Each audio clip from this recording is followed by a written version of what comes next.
Hi, everybody. I'm Samantha Power, and I'm incredibly honored to be this year's recipient of the Truman Legacy of Leadership Award. As someone who had the privilege of serving as U.S. Ambassador to the UN, I'm also very humbled.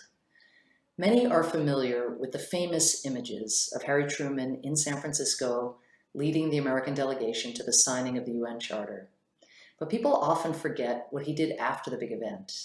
He made a powerful case for why the United States needed to actually ratify the Charter.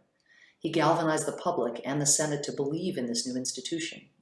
And he led the U.S. to become one of the very first nations to actually join the UN and make it a reality. President Truman recognized how the security of Americans is connected to the security of people who live elsewhere. He understood that confronting shared threats required global cooperation. And when he later traveled to New York City to lay the cornerstone of what would become the UN building on First Avenue, he said something worth remembering.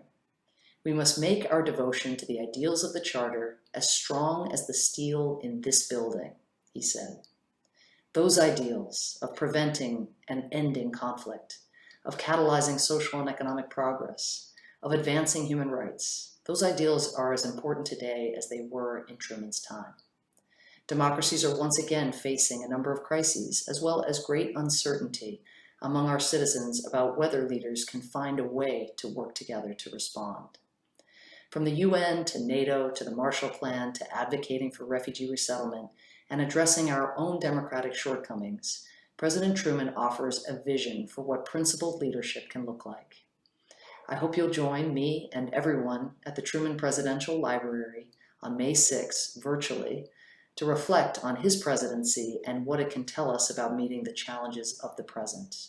See you then, and stay safe.